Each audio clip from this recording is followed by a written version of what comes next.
Radio Paz presenta María Intercesora Nuestra. Ven a mi corazón, ven a mi corazón.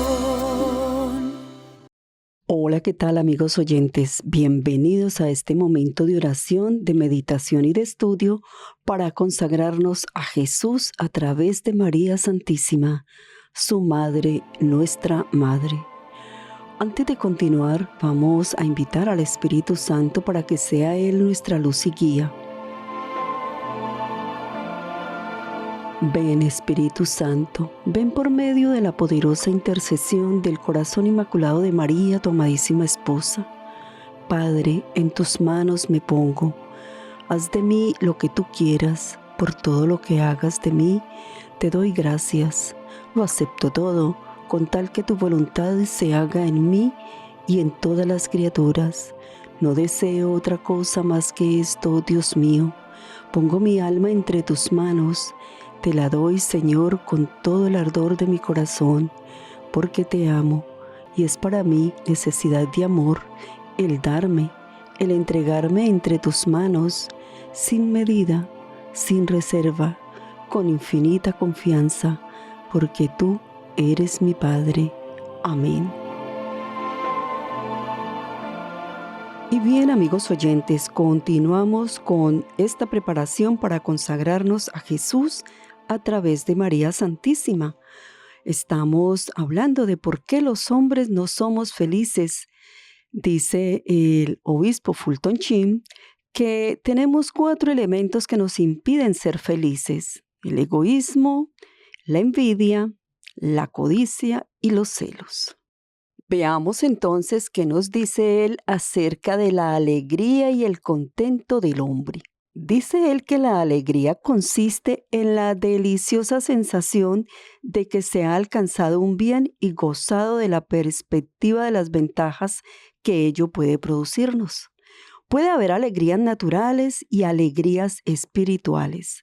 Las naturales son las alegrías de la juventud, antes de que los desengaños entristezcan el alma. Las de la salud, cuando uno se alimenta bien y placenteramente.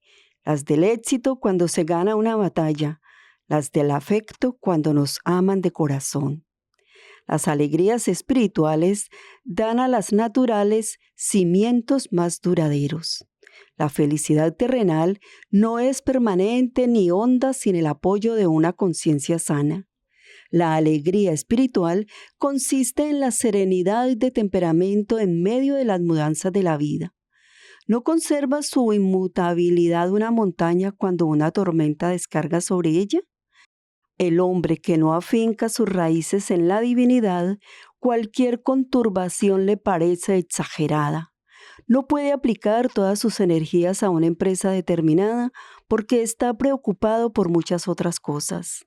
La alegría no es indiferencia jovial, que constituye un acto y no un hábito, como la alegría. El regocijo es un meteoro y la alegría una estrella. Y si ese meteoro produce lo que diremos el chasquido de un espino tronchado, la alegría suena como el crepitar de un fuego.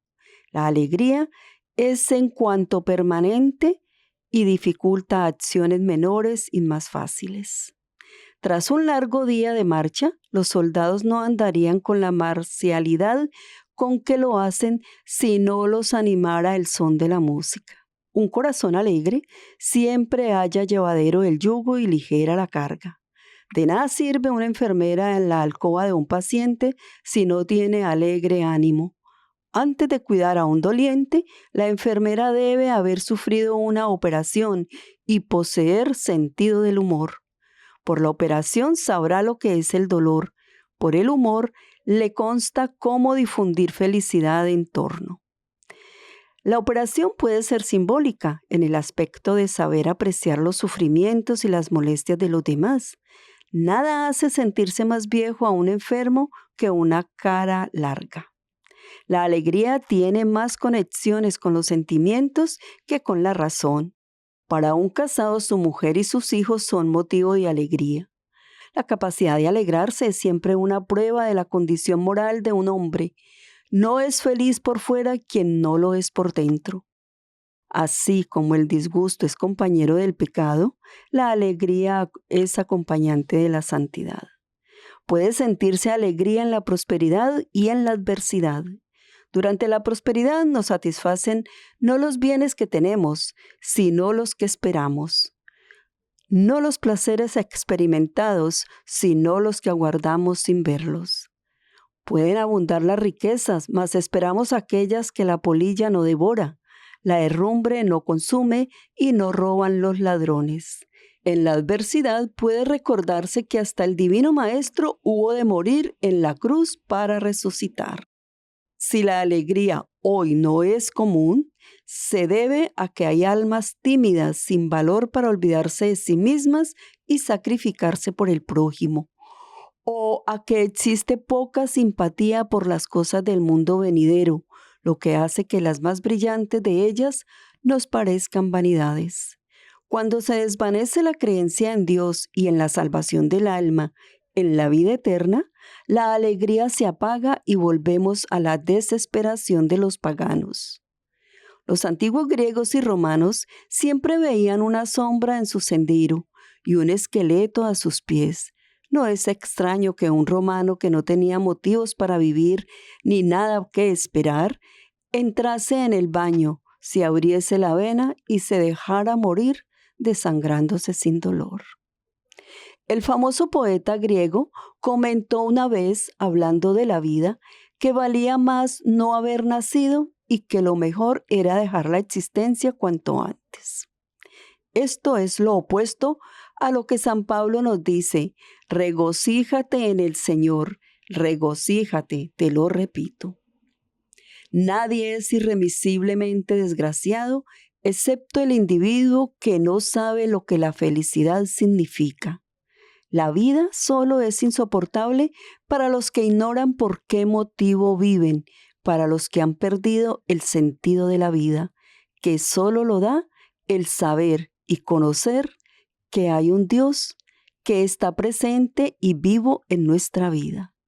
Los hombres en tal estado de alma igualan la felicidad con el placer, aunque es cosa muy distinta, e identifican la alegría con el estremecimiento de los extremos de los nervios, lo cual no es cierto.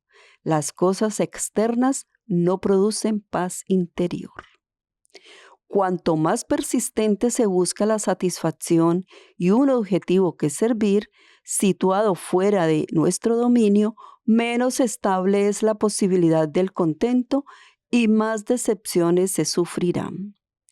Dos impulsos nos llevan hacia la dicha. El primero nos aconseja retirarnos de lo exterior para acabar sumergiéndonos más que nunca en las cosas del mundo.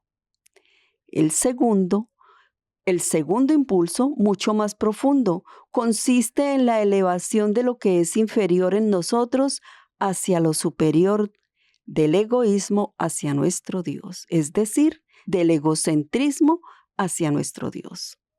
El hombre moderno no ha experimentado el primer impulso hasta que las cosas externas se han convertido en manantiales de miseria para él.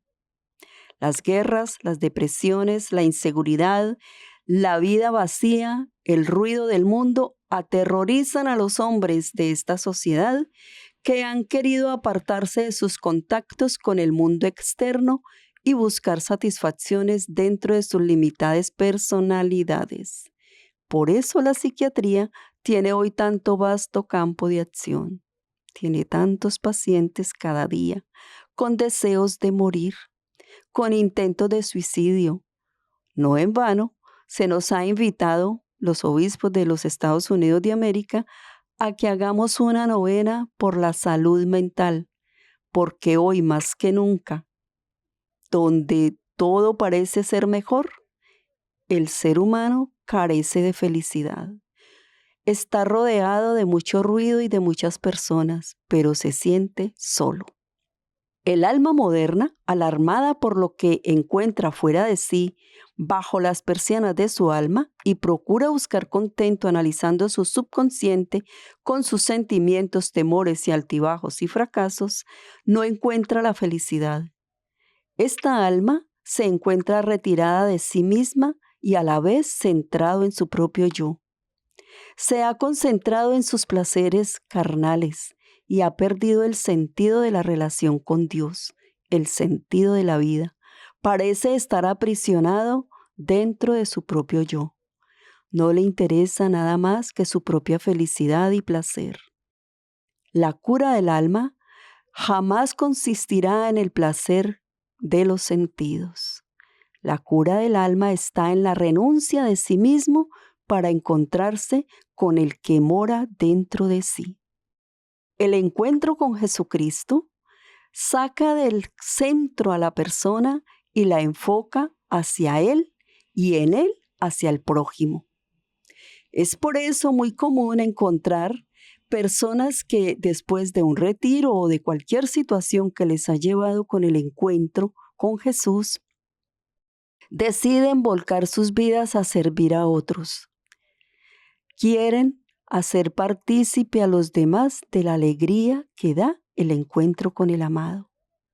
No es casualidad encontrarnos hoy muchas personas espirituales, pero no felices, llenas de espiritualidad vacías de Dios. Muy claro se vive en las prácticas de yoga, reiki, mindfulness y otras más, donde se lleva a la persona a pensar en nada, a que entre en un vacío sin Dios. Es imposible encontrar la felicidad en estas prácticas espirituales. La única religión que invita a darle sentido a la vida dentro de nuestras propias falencias y debilidades, reconociendo que somos muy pequeños, pero que tenemos a un Dios grande y misericordioso que todo lo puede, es la Iglesia Católica. Solo en la Iglesia Católica, solo en esta religión, se le da sentido al sufrimiento. No hay otro modo de encontrarnos con la felicidad. Fulton Sheen nos invita entonces a salir de nuestro ego, de nuestro yo, de nuestro egocentrismo, de nuestro deseo de reconocimiento y de placer, para entrar en la verdad de lo que somos. Somos criaturas de Dios, somos libres y libremente elegimos seguir a Dios, y si Él permite el sufrimiento, lo aceptamos por amor. Voluntaria y libremente nos invita a que le sometamos nuestra memoria, inteligencia y voluntad a su voluntad divina, porque solo Dios sabe lo que nos conviene. Pidan al Espíritu Santo que les ilumine, porque solo Él sabe lo que les conviene. Solo Él sabe lo que nos lleva a la felicidad. Solo el Espíritu Santo sabe lo que el alma necesita. Por eso se hace necesario volver a Dios, no ser solo espirituales, sino ser solo de Cristo, ser solo de Dios, porque es Él el dueño de nuestra vida. Nuestro Dios y Salvador no en vano ha dado la vida por todos nosotros. La ha dado para mostrarnos lo que es Él, el camino, la verdad y la vida. Jesucristo nos marca la pauta, el camino sencillo de unión con Dios, porque Jesucristo ha venido para llevarnos de regreso a la casa del Padre, como el Hijo pródigo. Si seguimos en nuestro egoísmo, rechazamos el amor hacia Dios y hacia el prójimo y por ende a nosotros mismos. Quienes viven encerrados en su propio ego atraviesa 3 etapas mentales, la primera de las cuales consiste en absolverse de sus actos uno mismo, es decir, me confieso conmigo misma. Entonces es como que el cirujano se quiere operar a sí mismo es cosa imposible. Una vez que el yo se considera absoluto, todas las demás personas, hechos y cosas se juzgan como medios para la satisfacción de ese yo. En la juventud, el ego desea la satisfacción de los deseos de la carne, sin respetar personalidad alguna. En la madurez, se desea el poder y en la vejez, con frecuencia, se ansía y se convierte en avaricia y deseo de seguridad, no perder el poder ni el dinero. Ponemos nuestra confianza en lo que hemos construido cuando estábamos jóvenes. Por eso hay tantos padres y madres que llegan hasta odiar a sus hijos porque se han ido a formar familia. ¿Acaso no es ley de Dios, el hombre dejará a su padre y a su madre, se unirá a su mujer y los dos serán una sola carne? Los que niegan la inmortalidad del alma la sustituyen por la inmortalidad de los medios de subsistencia. La supresión de regocijarse en Dios siempre termina en abandonarse a lo que al hombre le parece sensato. Sometemos a Dios a nuestro propio capricho y voluntad. El entregarse al capricho propio resulta a veces supremamente difícil porque se vive entre seres que tienden a lo mismo.